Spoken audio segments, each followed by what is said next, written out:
So it's been about 3 years since the Honda Jazz was discontinued in Southeast Asia in favor of this Honda City Hatchback. 3 years also happens to be a good time for Honda to give the City Hatchback a mid-cycle facelift. The question now is, are these mostly aesthetic changes enough to keep the Honda City Hatchback competitive? That's exactly what we're gonna be finding out in this car's review.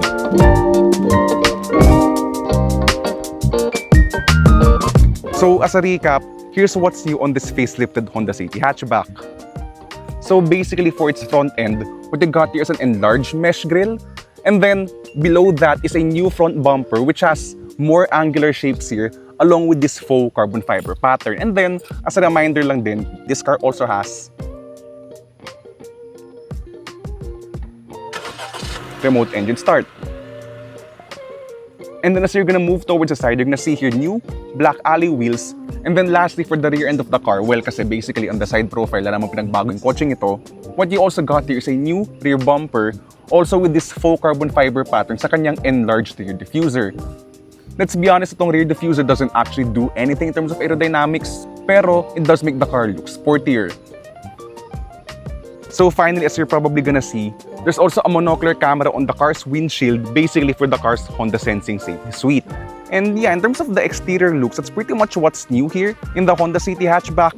And overall, while these changes might be minor, they do help a lot in making the Honda City Hatchback look even more handsome. So I think that's a good time na ngayon for us to step inside the Honda City Hatchback to see what else is new in this vehicle.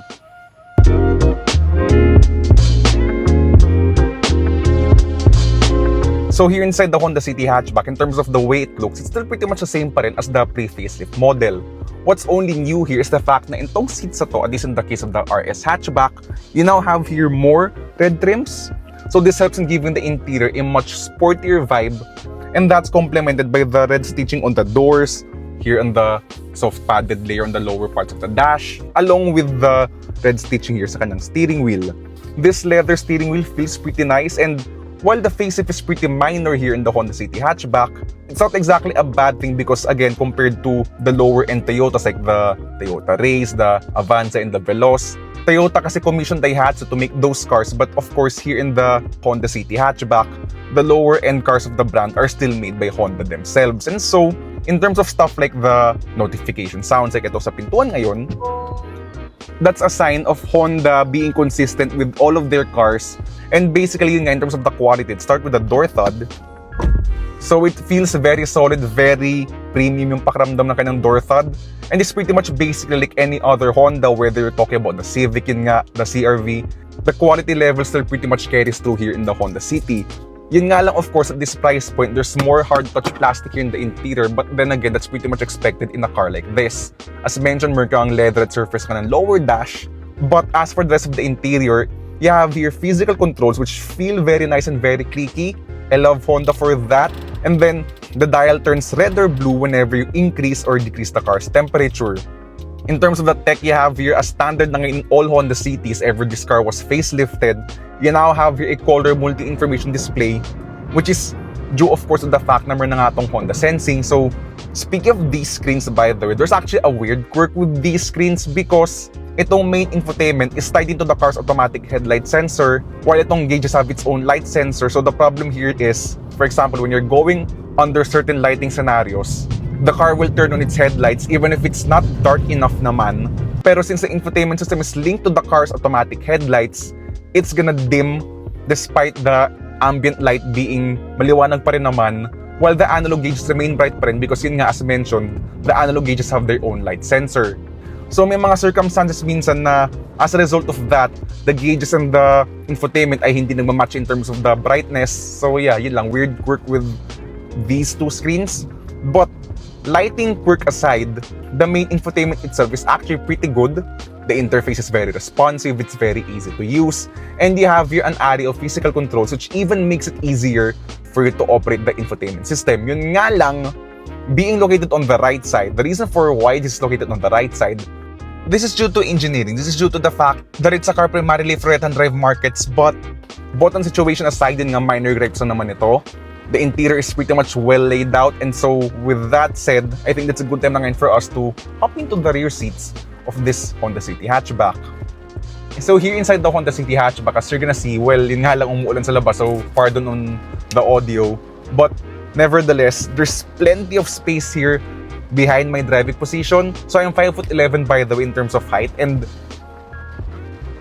where have you seen a subcompact car na you're able to do adequato, diba? I mean, you could do it in a Vios, but not as spacious as what you would be able to do here in the Honda City Hatchback or even in the sedan, because basically, the City Hatchback and the sedan share the same wheelbase, and even the doors pa nga, they share the exact same rear doors. And so as a result, whether you go for the sedan or the hatchback, ang sobrang luwag ng likod ng Honda City. So headroom's also pretty good pa rin. And as for amenities, what you have here is a rear center armrest with 2 cup holders. You also have here 2 aircon vents along with 2 USB or rather 2 12-volt outlets, which sa totoo lang, I am not sure why Honda decided on this plug solution, because let's be honest, sino bang nagamit ng 12-volt socket instead of a USB cable? Also worth noting, by the way, is the fact na when you lower these front seats and you combine it with the rear seats, you're pretty much able to create a relaxation mode. Basically, your full-size bed here inside the Honda City Hatchback, kinda like what you would find in the previous Honda Jazz, which is basically called the relaxation mode sa kanyang ULTR seats. Because these seats, by the way, can of course raise these seats up, yun nga, for increased practicality. So yeah, that's really good here in the Honda City Hatchback. Yun talagang expertise ng Honda here with this vehicle. It's really able to maximize the interior for either cargo or for practicality use. And then that's a good time for us to talk about the cargo space, because in terms of the numbers, itong Honda City Hatchback is one of the best in its class. And that's pretty much also the case when it comes to the car's engine. Worth noting nga lang, by the way, is the fact na in this day and age nga lang, the Honda City Hatchback is pretty much one of the only cars lang in its segment, because the Toyota Yaris has been discontinued due to the car's poor sales, and that basically leaves us with just the Honda City Hatchback. Powering the Honda City is a 1.5-liter 4-cylinder gas engine, which produces class-leading numbers. This is then mated to a CVT that drives the front wheels. And so with that said, how does the mechanically unchanged Honda City feel like on the road?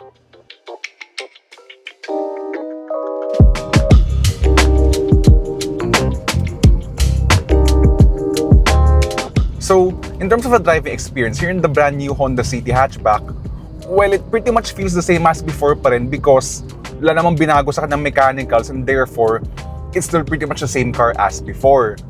With that in mind, let's talk about the points where I wished Honda improved upon with this car. Because since lang ang binago in terms of the suspension, the refinement, or the steering, for example, with this car, merong mga onting missed opportunities, I think, for me, for Honda to improve upon with the Honda City. So, for example, let's begin with refinement. Hindi naman sa pangit yung stability niya, or rather yung kanyang chassis ni JDT, it's actually pretty good. So totoo lang, structurally speaking nga, this Honda City, in terms of the platform, the roof, the chassis itself, it's very rigid and rock solid. Yun nga lang, the reason why I say refinement is because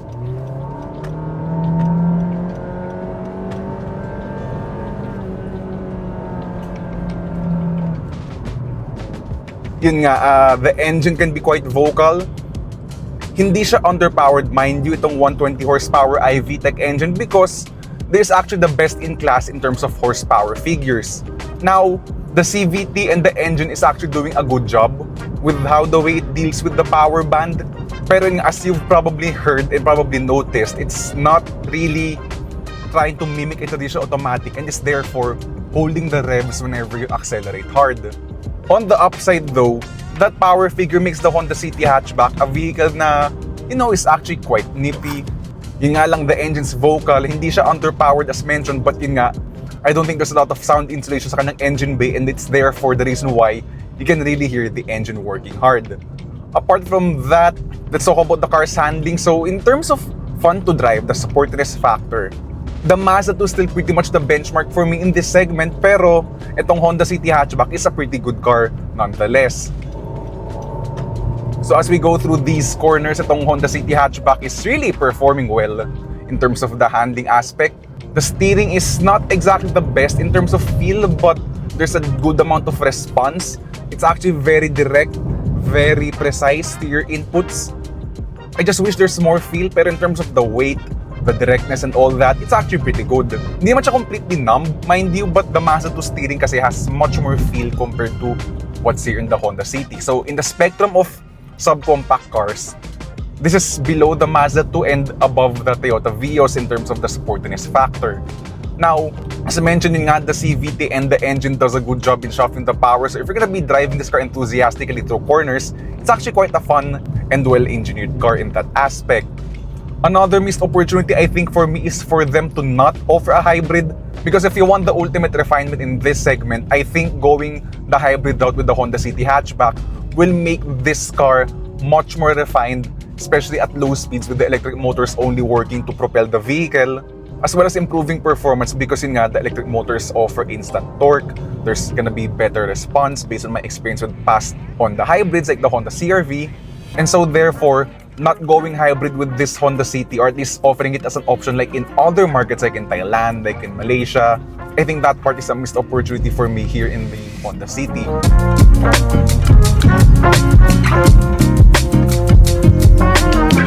So now as we enter the highway, how does the Honda City perform at these high speeds? So we're gonna be merging ngayon.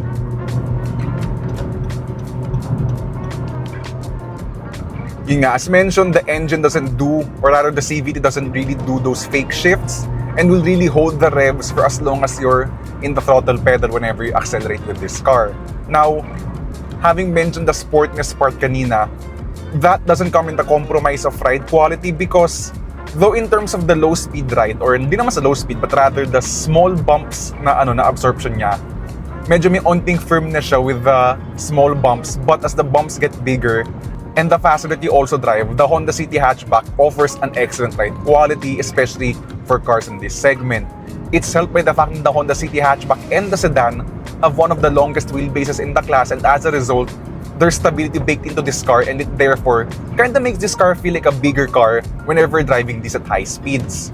Yun nga lang kasi one of the parts where I hope Honda has improved upon with the Honda City Hatchback is that, yun nga, in terms of the refinement, the chassis rigidity is very solid. The car also feels very stable. I think one of the most stable cars in this segment. Pero yun nga lang kasi, there's actually a lot of road noise entering through the cabin, and yun nga, while the chassis feels stable, very rock solid and rigid, I really do hope that this is complemented in the future by a quieter driving experience with less road noise, less wind noise, for basically a much more serene driving experience. But yun nga, overall, this is still a pleasant car to drive on long distances out on the highway kasi yun nga, the car feels very stable, it feels very relaxed.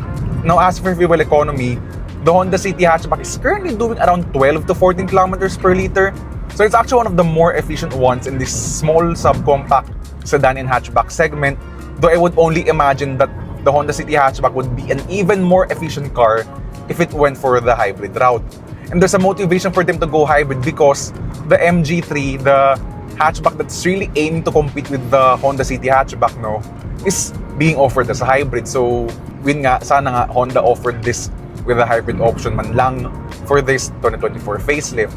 But the one thing that they added here in this 2024 update is the addition of Honda Sensing. So, yun nga, with Honda Sensing, what you finally get basically is adaptive cruise control, though not working in stop-and-go traffic nga lang, along with lane departure warning and lane centering pa nga in fact. So, the car is actually really doing a good job in keeping the car on center while in a curve.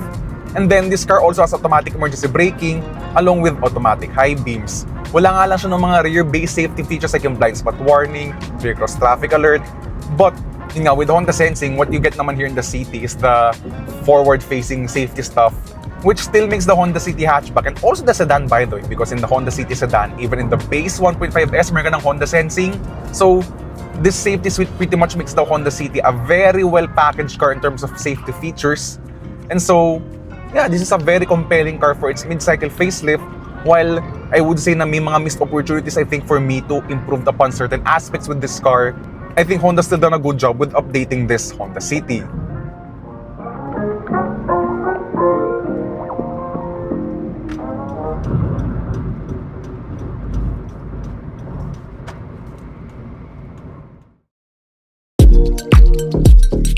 The Honda City Hatchback is only available in this range topping RS.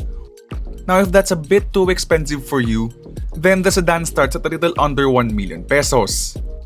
Nevertheless, the mostly aesthetic and safety changes are enough to keep the Honda City competitive, but only to a certain degree.